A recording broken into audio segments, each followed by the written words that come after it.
గడపటం కష్టమైంది. ఆ గడపటం కష్టమైన ఆ దినాల్లో మా అమ్మగారు ఎంత కష్టపడేవారో ఆ తర్వాత మాకు ఒక్కోసారి చెప్పినప్పుడు చాలా బాధగా ఉండేది. కానీ ఆ కష్టాలన్నీ ఆవిడ తట్టుకొని, ఆయన తట్టుకొని ఇక్కడ ఉండి నిలబడి మూగ మనసు సినిమా తర్వాత ఆయనకు ఒక చిన్న స్టార్డమ్ లాంటిది వచ్చి అక్కడ నుంచి ప్రయాణం సాగించారు. అటువంటి మా తల్లిగారు ఇటువంటి ప్రయాణం సాగించిన వారి చరిత్రని బ్రీఫ్గా మీకు చెబుదాం. ఎక్కువ కొంతకాలం తర్వాత నేను మొట్టమొదట నాకు పెళ్ళయిన తర్వాత 25 సంవత్సరాల పాటు నా భార్య, మా అమ్మ, నాన్న, మేము అందరం కలిసి ఉండేవాళ్ళం 10 సంవత్సరాల దాకా.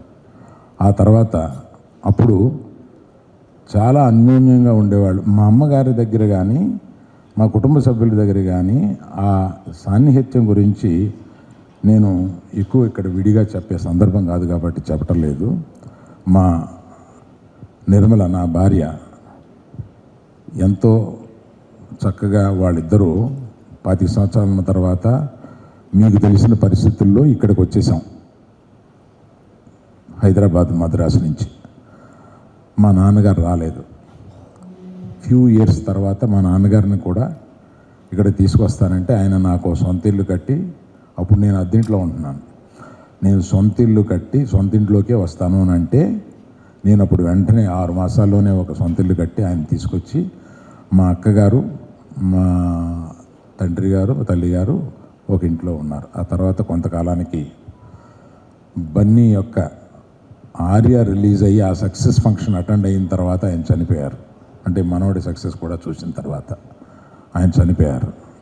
ఆయన చనిపోయిన తర్వాత మా అమ్మ, అక్క ఒంటరిగా ఉన్నారు. మా అమ్మగారు చాలా ఇండిపెండెంట్ మనిషి. ఆమె మా ఇంటికి రమ్మన్నా, మా చెల్లెలు వాళ్ళ ఇంటికి రమ్మన్నా నేను ఎక్కడ ఉండను, నేను విడిగానే ఉంటాను అంటే నాకు పెద్దవాళ్ళు అయ్యారు కదా అని భయం వేసి మా చెల్లెలు వసంతలక్ష్మి భర్త డాక్టర్ వెంకటేశ్వరరావు గారు ఒక డాక్టర్ పక్కనే ఒక స్థలం దొరికితే తీసుకొని అందులో ఒక ఇల్లు కట్టి మళ్ళీ వాళ్ళని అక్కడ పెట్టాను. ఒక వికెట్ గేట్ ఒకటే డాక్టర్ గారికి వీళ్ళకి మధ్యలో ఉంటుందన్నమాట. అట్లా ప్రొటెక్ట్ చేసుకుంటూ చాలా కాలం, అంటే రాత్రుళ్ళు నా ఫోను పగల దొరకదేమో కానీ రాత్రుళ్ళు దొరుకుద్ది. రాత్రి 10 నుంచి పొద్దున్న 6 వరకు ఎప్పుడు చేసినా ఏంటంటే తల్లిదండ్రులు ఎప్పుడు ఏ అవసరం ఉంటుందో, ఏ ఎమర్జెన్సీ ఉంటుందో అని ఇప్పుడు ఆన్ చేసుకుని నైటు పెద్ద వాల్యూమ్ పెట్టుకుని పడుకునేవాడిని. అట్లాంటి భయంతో మా అమ్మని, అక్కని తీసుకొచ్చి ఆ ఇంటి పక్కనే ఉంచి అలాగా కొంతకాలం ఉన్న తర్వాత మా అక్కగారు చనిపోయారు. మా అక్కగారు చనిపోయిన రోజు నుంచి నేను ఆమెతోటి రోజు భోజనం చేస్తూ ఉండేవాడిని. అంటే పెద్దవాళ్ళు ఒక యాంకర్ లేకపోతే 1 ఇయర్లో చనిపోతారు. మీరందరూ కూడా చూసి ఉంటారు అది. అంటే మా నాన్నగారు చనిపోయారు, అక్కడ మా అక్కగారు చనిపోయారు, తర్వాత మా అమ్మ ఒంటరి అయిపోయింది. ఈమె కూడా 1 ఇయర్లో వెళ్ళిపోద్ది అని అనిపించి నాకు 10వ రోజు నుంచి నేనే మా అమ్మ దగ్గరికి రోజు మధ్యాహ్నం భోజనానికి వెళ్ళేవాడిని. సో ఆవిడకి ఒక యాంకర్, వాడు ఏం తింటాడు, ఏముంటాడు, ఏం వండాలి, ఇలాంటి దాని మీద ఆమెకు ఒక యాంకర్ క్రియేట్ చేసి తర్వాత లాస్ట్ 2 ఇయర్స్లో ఆమె అస్వస్థతకు గురవుతుందని చెప్పి మా చెల్లెలు వసంతలక్ష్మి ఆ వికెట్ గేట్ తీసేసి తన ఇంట్లోకే తీసుకొచ్చి పెట్టుకుని డాక్టర్స్ పర్యవేక్షణలో ఆవిడని రక్షిస్తూ వచ్చారు. అటువంటి ఆమె ఈ ప్రయాణంలో ఆమె ముగించిన ఈ తరుణంలో నేను కొంతమందికి తప్పనిసరిగా కృతజ్ఞత చెప్పుకోవాల్సి ఉంది. దానికి కూడా ఇదొక కారణం. నాకు బంధువు కాకపోయినా, మా ఎవరికి బంధువు కాకపోయినా ఒక సహాయకురాలుగా వచ్చి మా అమ్మని ఏకదృష్టితోటి, అంటే ఒక కూతురు కన్నా ఎక్కువ కింద ఆమెని ప్రేమించి ఆమెను దగ్గరుండి చూసుకుంది బొక్క లక్ష్మి అని. ఆ లక్ష్మికి నేను ఏమి చేసినా నా కృతజ్ఞత తీర్చుకోలేను. ఎంత డబ్బు ఇచ్చినా నా కృతజ్ఞత తీర్చుకోలేను. ఎందుకంటే ఆ లక్ష్మి అనే ఆవిడ అంత చక్కగా మా అమ్మని ఏ చిన్న విసుగు లేకుండా అంత ప్రేమిస్తూ చూసింది కనుక ఆమెకి నేను చెప్పుకోవాలి. తర్వాత పక్కింట్లోనే ఉండి డాక్టర్ వెంకటేశ్వరరావు గారు నిరంతరము ఆమె ఆరోగ్యం గురించి చూసేవారు. అది కాకుండా మా అల్లుడు అంటే సాయి ప్రవీణ్, విద్య నా కూతురు లాంటిది. విద్యామాధురి మీ అందరికీ తెలుసు. ఆ విద్యామాధురి భర్త సాయి ప్రవీణ్, డాక్టర్ సాయి ప్రవీణ్ అపోలోలో చేస్తూ ఉంటారు. ఆయన అర్ధరాత్రి అంటే ఆయన ఒక 10 నిమిషాలు లోపే ఉండేవారు. అర్ధరాత్రి ఎన్నిసార్లు వచ్చారో ఆమెకి ఏదైనా చిన్న అస్వస్థత ఉన్నా కూడా ఆయనకి, అపోలో యాజమాన్యానికి కూడా మేము కృతజ్ఞత చెప్పాలి. తర్వాత అపోలోలో డాక్టర్ సుబ్బారెడ్డి అని ఒక డాక్టర్ గారు ఉన్నారు. వీళ్ళందరూ కలిపి మా మదరు ఇన్నాళ్ళు ఆరోగ్యంగా ఉండడానికి, ఆమె ఎక్కువ అనారోగ్యంగా గురి అవ్వకుండా ఉండడానికి వీళ్ళందరూ కారణం. వాళ్ళందరితో పాటు నా స్నేహితుడు గోపీచంద్ ప్రతిదానికి నన్ను అడ్వైస్ చేస్తూ మా అమ్మని ఎలాగ లాంజివిటీ తీసుకురావాలి అనే దాని మీద అతను కూడా ఎప్పుడూ నన్ను అడ్వైస్ చేస్తూ ఉండేవాడు.